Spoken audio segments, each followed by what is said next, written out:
Dear students, आज के इस वीडियो में मैं क्लास 10th के स्टूडेंट्स के लिए साइंस में बायोलॉजी वाले भाग से आनुवांशिकता एवं जैव विकास चैप्टर में आपको उत्परिवर्तनवाद अर्थात म्यूटेशन थ्योरी के बारे में जानकारी दे रहा हूँ।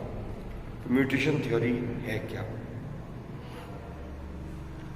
डियर स्टूडेंट्स, जीवधारियों में अचानक परिवर्तन हो जाते हैं और ये परिवर्तन पीढ़ी दर पीढ़ी वंशागत होते हैं और एक नई जाति या एक नए जीव की उत्पत्ति होती है। तो उत्परिवर्तनवाद को सबसे पहले सन 1901 अर्थात 1901 में ह्यूगो डी व्रीज ने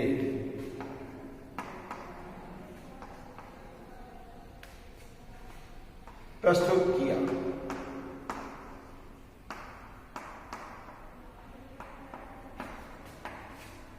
डी व्रीज ने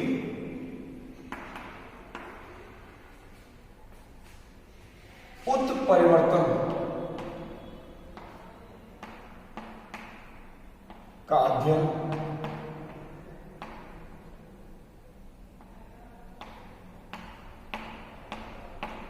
सर्वप्रथम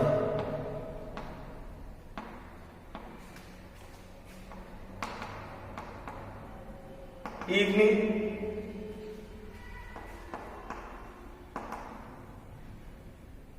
प्रिमरोज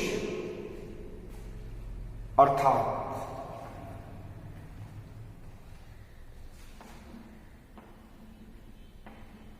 ऑयलोथेरा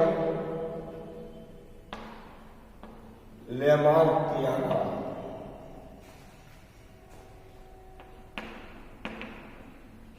में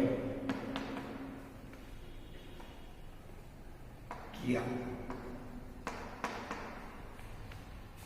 जबकि सन 1909 में टी.एच. मॉर्गन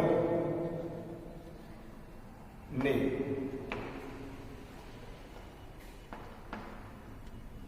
म्यूटेशन अर्थात उत्परिवर्तन के बारे में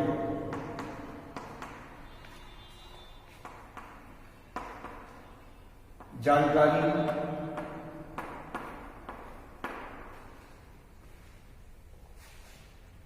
ड्रोसोफिला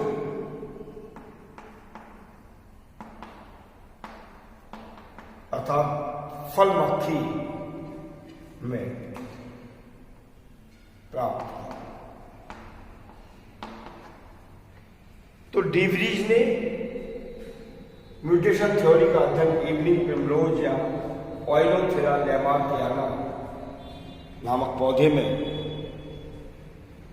किया, जबकि टी.एच. मॉर्गन ने इसका अध्ययन ड्रोसोफिला अर्थात फल मक्खी में किया था और इनमें अध्ययन के उपरांत उत्परिवर्तन के बारे में विभिन्न तथ्यों को स्पष्ट किया।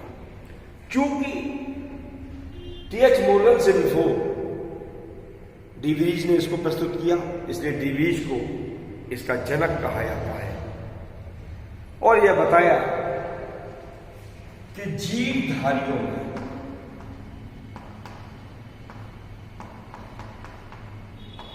अचानक होने वाले उन परिवर्तनों को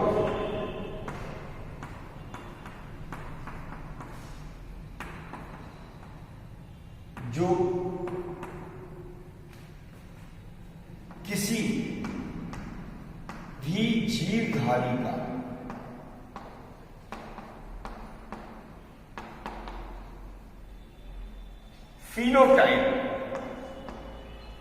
फिनोटाइप का अर्थ है कि बाहरी रचना में ही परिवर्तन कर देते हैं या जीवधारियों में अचानक होने वाले उन परिवर्तनों को जो किसी भी जीवधारी का फिनोटाइप ही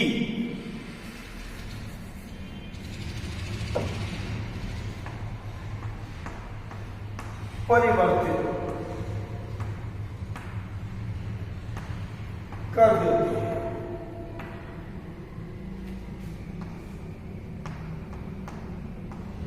उत्परिवर्तन अर्थात म्यूटेशन कहलाते हैं या म्यूटेशन कहते हैं। तो ये वे परिवर्तन होते हैं जो सडन होते हैं और जीवधारी के बाहरी रचना ही बदल जाती है क्योंकि उसके जीन ढांचे में परिवर्तन होता है। इसकी थ्योरी क्या है, इसका सिद्धांत क्या है? तो म्यूटेशन थ्योरी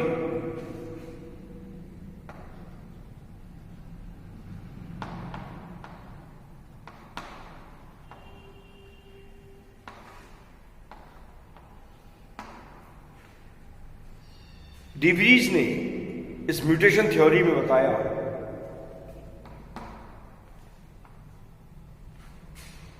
कि नई जातियों की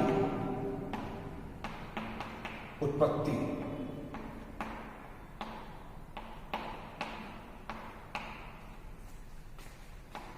छोटी छोटी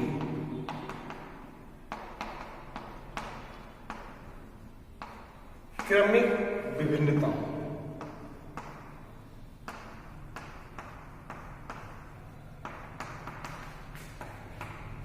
के पीढ़ी दर पीढ़ी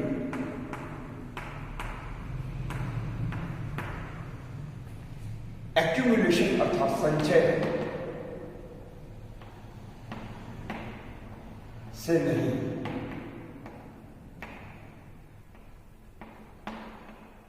होती बल्कि सडन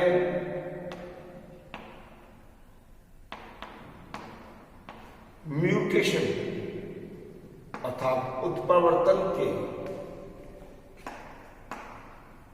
कारण होते हैं।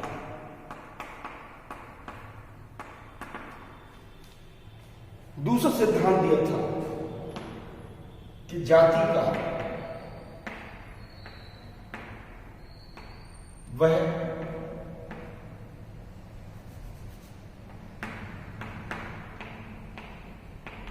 प्रथम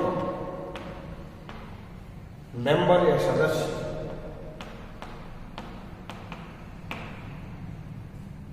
जो म्यूटेशन या उत्परिवर्तन को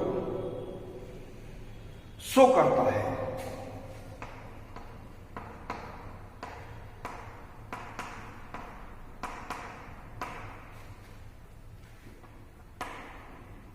म्यूटेंट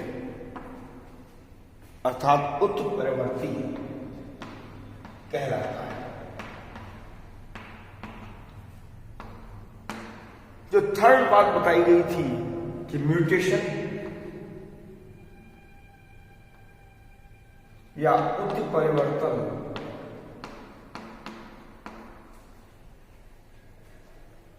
प्राय अचानक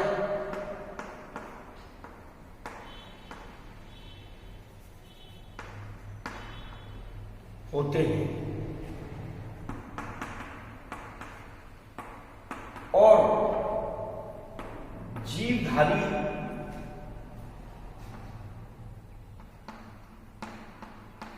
में इसकी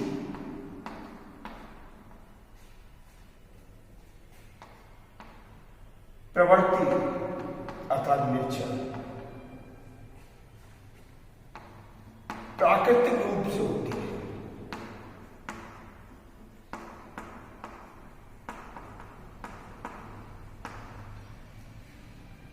ये म्यूटेशन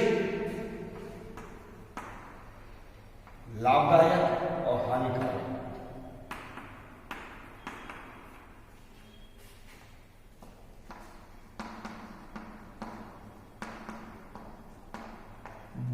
प्रकार के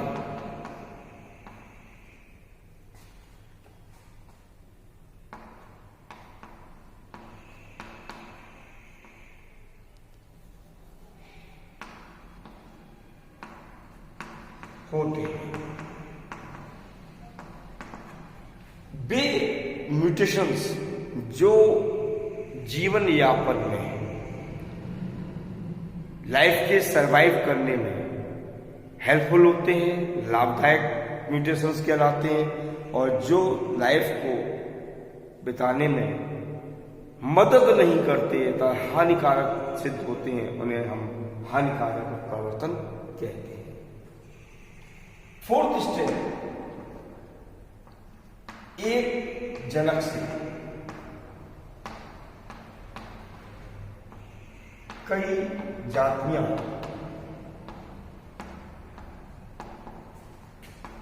उत्पन्न हो सकती हैं।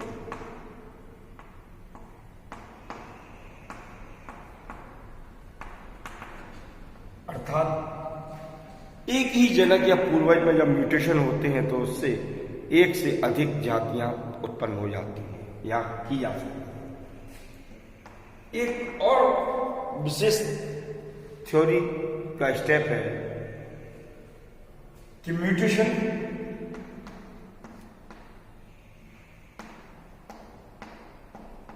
प्राय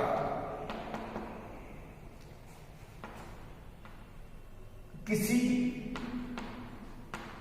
अंग विशेष या कई अंगों में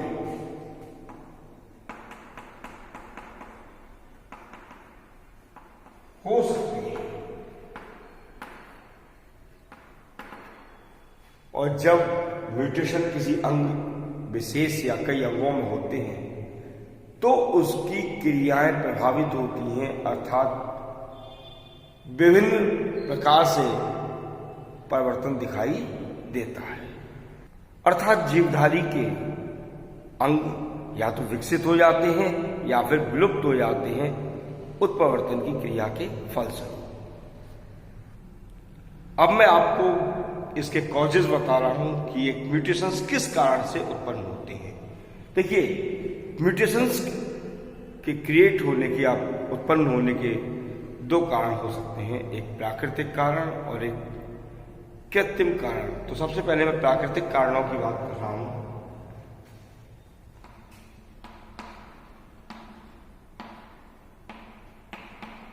अर्थात ये नेचुरली खुद ब खुद होते हैं। पहला कॉज है कि युग्मक जनन के समय, अर्थात गैमिट्स फॉर्मेशन के दौरान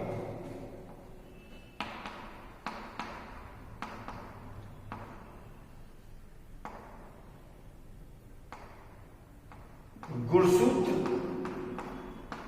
के किसी भी भाग के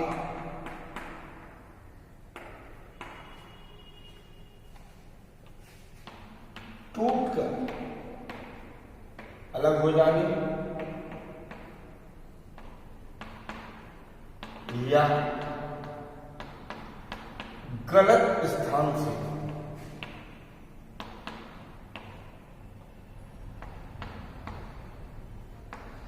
जुड़ जाने के कारण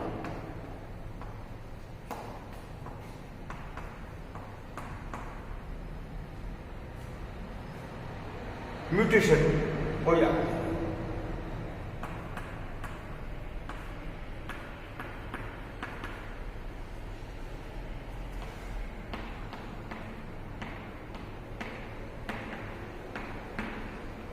सेकेंड पॉइंट दे सकते हैं हम कि क्रोमोसोम्स अर्थात गुणसूत्रों की संख्या या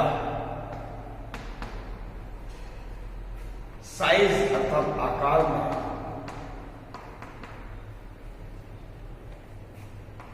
वृद्धि हो जाने पर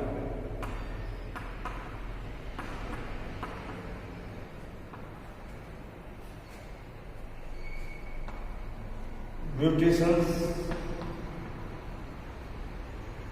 हो जाते हैं। थर्ड पॉइंट हम ले सकते हैं कि शरीर की भीतरी दशा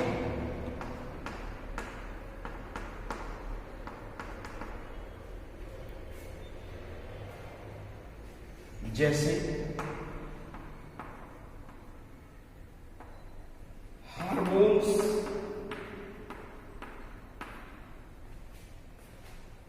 के अल्प या अतिश्रावण से, जैसे कि हार्मोन्स या तो ज्यादा सिक्रीट होने लगे या कम सिक्रीट हो,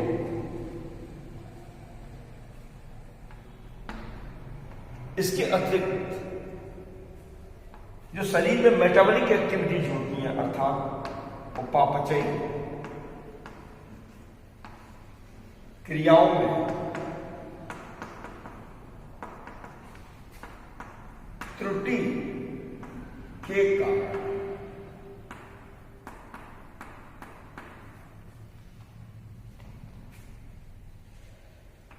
या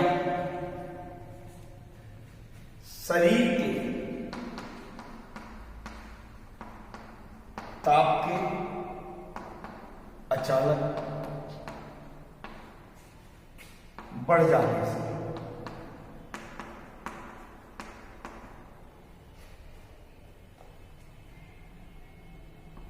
उत्परिवर्तन हो जाते हैं।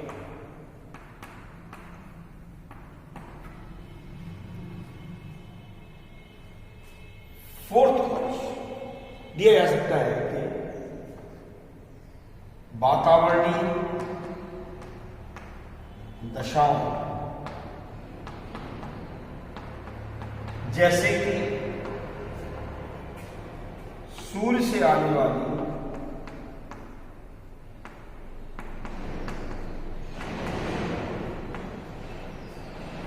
परावैंगनी किरणों के प्रभाव से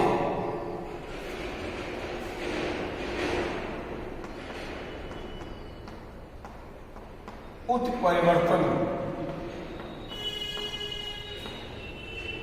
हो जाता है। तो डियर स्टूडेंट्स, ये मैंने आपको कुछ नेचुरल कॉजेज बताए कि गैमेटोजेनेसिस के दौरान गुणसूत्रों के किसी भी भाग के टूट के अलग हो जाने या गलत स्थान से जुड़ जाने, ये क्रिया क्रॉसिंग ओवर के दौरान होती है या गुणसूत्रों की संख्या में परिवर्तन हो जाने से या उनके साइज में वृद्धि हो जाने से, शरीर की जो भीतरी दशा है इनमें परिवर्तन से या वातावरणीय दशाओं में परिवर्तन के कारण उत्परिवर्तन हो जाते हैं। अब मैं आपको कुछ कृत्रिम कारणों के बारे में बता रहा हूं। कृत्रिम कारणों में सबसे पहले तो हम कह सकते हैं कि प्रयोगशाला में जो लैबोरेटरीज होती हैं उनमें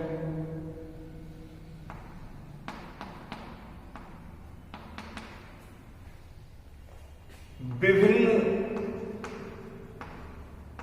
रासायनिक पदार्थों के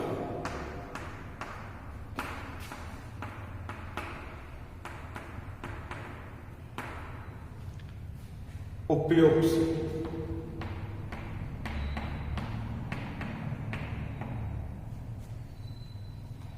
जैसे कि मस्टर्ड गैस,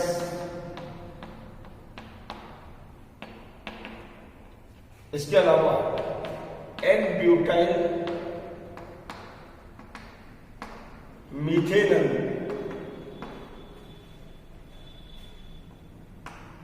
सल्फोनेट,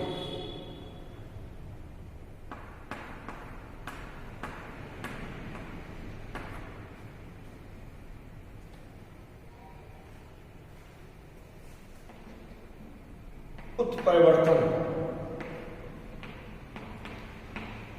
उत्पन्न किए जाते हैं।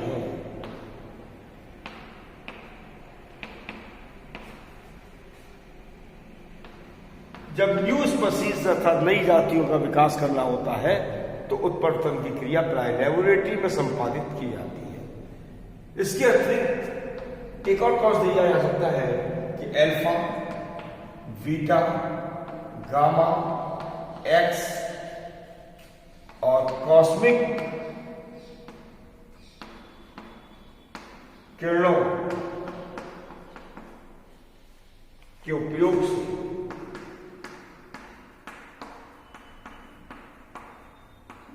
म्यूटेशन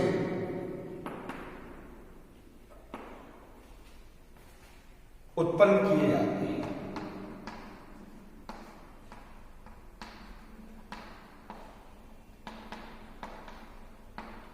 तो डियर स्टूडेंट्स, ये कुछ आर्टिफिशियल और नेचुरल कॉजेस थे जिससे कि उत्परिवर्तन या म्यूटेशन उत्पन्न होते हैं। अब मैं आपको इसके प्रकार के बारे में बता रहा हूं।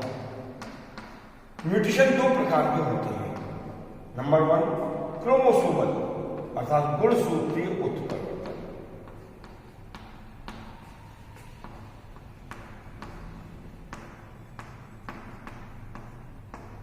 गुणसूत्रीय उत्परिवर्तन का अर्थ है कि जब गैमेटोजेनेसिस होता है तो गैमेटोजेनेसिस की क्रिया के दौरान अर्थात युग्मक निर्माण की क्रिया के दौरान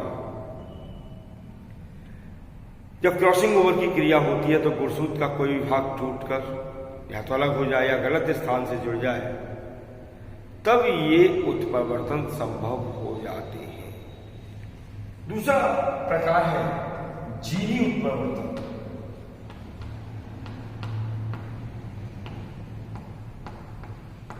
डियर स्टूडेंट्स, जीन प्राय डीएनए के बने हुए खंड होते हैं जो कि गुणसूत्रों पर पाए जाते हैं। जब गुणसूत्रों पर पाए जाने वाले जीन्स की व्यवस्था क्रम में परिवर्तन आ जाता है तो व्यवस्था क्रम में इनकी अरेंजिंग की जो स्थिति है उसमें परिवर्तन आ जाने से भी उत्परिवर्तन हो जाते हैं, अर्थात कुछ नए लक्षण विकसित हो जाते हैं।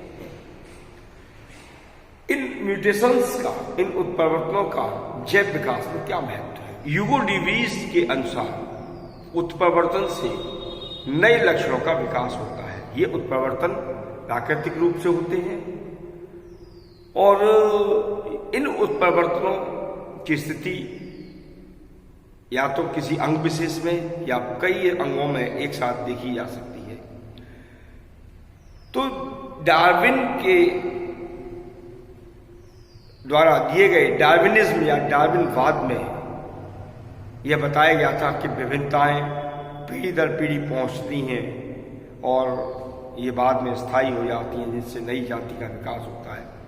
तो म्यूटेशन थ्योरी जो कि डिवीज ने दी है, तो डिवीज द्वारा दी गई म्यूटेशन थ्योरी के आधार पर डार्विनवाद को करेक्ट किया गया, सही किया गया और स्पष्ट करने में इसको मदद मिली। उत्परिवर्तन के फलस्वरूप नए लक्षणों का विकास होता है और यही विकास जैव विकास को समझाने में मदद करता है कि जीवों में जो विकास की प्रक्रिया है वो उनमें पाई जाने वाली विभिन्नताओं के द्वारा ही संपन्न होती है और ये विभिन्नताएं म्यूटेशन के कारण ही उत्पन्न होती हैं। तो डियर स्टूडेंट्स, जैव विकास की प्रक्रिया को समझाने के लिए डिवीज द्वारा दिए गए उत्परिवर्तनवाद ने काफी हद तक मदद की है। यदि आपको मेरा वीडियो पसंद आ रहा हो तो इसे लाइक करना ना भूलें। साथ ही जिन विद्यार्थियों ने मेरे चैनल को सब्सक्राइब नहीं किया है वे इसे तुरंत सब्सक्राइब कर लें ताकि आने वाले वीडियोज की नोटिफिकेशन आपको सबसे पहले उपलब्ध हो। Thank you.